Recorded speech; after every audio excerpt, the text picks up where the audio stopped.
Welcome to doctor NGR.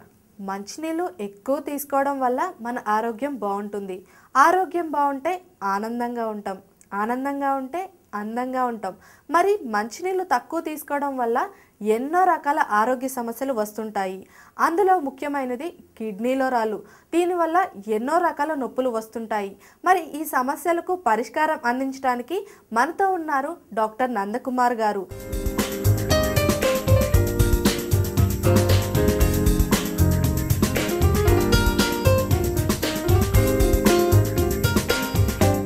Kidney సమస్యలు వాటి పరిష్కారాల గురించి డాక్టర్ నందకుమార్ గారిని అడిగి తెలుసుకుందాం. నా పేరు డాక్టర్ నందకుమార్ మాడేకర్ అండి.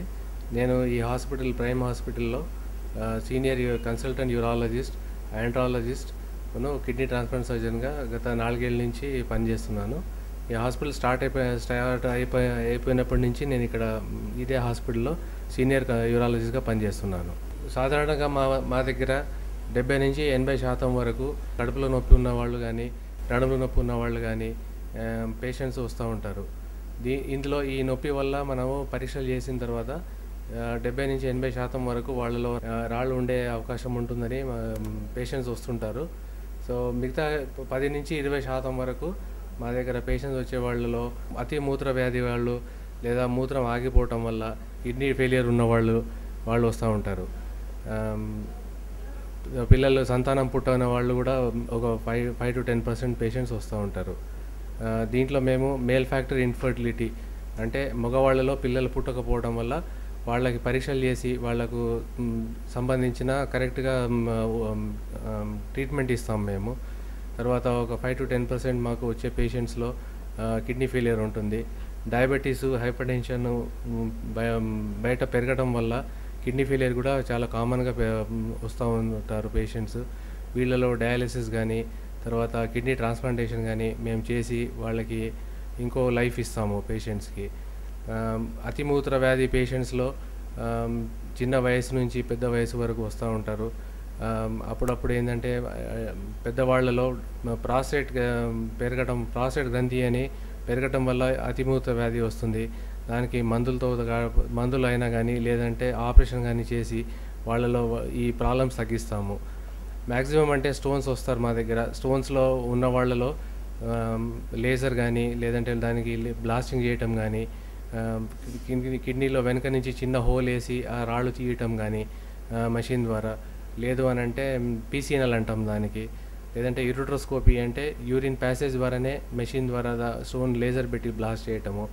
తర్వాత కిడ్నీలో ఉన్న స్టోన్స్ కూడా ఇవాళ రేపు ఫ్లెక్సిబుల్ యూరిట్రోస్కోపు అంటే కింద నుంచి కిడ్నీలో వెళ్ళిపోయి లేజర్ పెట్టి ఆ స్టోన్స్ మొత్తం కంప్లీట్గా బ్లాస్టింగ్ చేసి క్లియర్ చేసే సౌకర్యాలన్నీ మన దగ్గర ఉన్నాయి. అవి రెగ్యులర్గా మేము చేస్తూ ఉంటాము.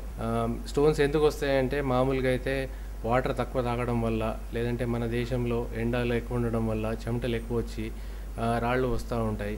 ప్లస్ డయటరీ హ్యాబిట్స్ కూడా, అంటే తినే వస్తువులు నాన్ వెజిటేరియన్ కానీ, టొమాటో కానీ, పాలకూర కానీ అట్లాంటివి ఎక్కువ తీసుకున్నప్పుడు కూడా వాటర్ తక్కువ తాగడం వల్ల కూడా స్టోన్స్ వచ్చే అవకాశం ఉంటుంది.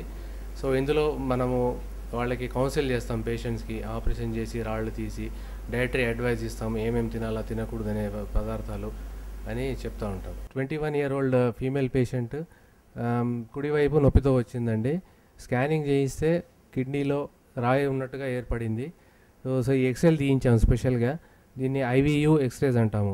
అంటే నరంలో మందు ఎక్కించి 3-4 ఎక్స్రేలు తీస్తారు. ఇందులో మూత్రపిండాలు ఎలా పనిచేస్తున్నాయి, స్టోన్ ఎక్కడ ఉంది, వాపు ఎక్కడ ఉంది అనేది మనకు తెలుస్తూ ఉంటుంది. సో ఇప్పుడు మీరు చూస్తే ఇది ప్లెయిన్ ఎక్స్రే, మందు ఇచ్చే ముందు ఎక్స్రే తీశారు. ఇందులో మీకు ఒక రాయి కనిపిస్తుంది. ఇక్కడ ఒక తెల్ల మరక ఏర్పడుతూ ఉంది. సో ఇది రాయి, కిడ్నీలో ఉన్న రాయి. సో ఇది మందు ఎక్కించిన తర్వాత వైట్గా కనిపించేది అంత మందు జారుతూ ఉంది కిడ్నీ ద్వారా. సో ఈ మందు క్లియర్ అయిపోయిన తర్వాత కూడా ఈ రాయి కనిపిస్తూ ఉంది. సో ఈ రాయిని మనము 3 పద్ధతులతో బ్లాస్టింగ్ చేయొచ్చు. ఒకటి ఏంటంటే వెనుక నుంచి హోల్ వేసి ఆ రాయిని బ్లాస్టింగ్ చేసి ముక్కలు తీయవచ్చు. లేదంటే కింద నుంచి ఒక తీగ లాంటిది స్టెంట్ పెట్టి మెషిన్ ద్వారా, ESWL అంటాం, మెషిన్ ద్వారా దాన్ని బ్లాస్టింగ్ చేసి క్లియర్ చేయవచ్చు. లేదంటే ఫ్లెక్సిబుల్ యూరిట్రోస్కోప్ కింద నుంచి వెళ్ళి మెషిన్ అది లేజర్ ద్వారా దాన్ని బ్లాస్టింగ్ చేయవచ్చు. లాస్ట్ ఆప్షన్ అంటే ఓపెన్ ఆపరేషన్, అంటే అన్ని విధాలుగా మిగతా అన్ని ఫెయిల్ అయిన తర్వాత దాన్ని ఓపెన్ చేసి తీసేయాల్సిన అవసరం కూడా రావచ్చు. కాకపోతే అది ఒక 1 to 2% ఛాన్స్ ఉంటుంది, మిగతా అన్ని ఎండోస్కోపీ ద్వారానే అయిపోతుంది. చూశారు కదండి కిడ్నీలో సమస్యలు, వాటి పరిష్కారాలు.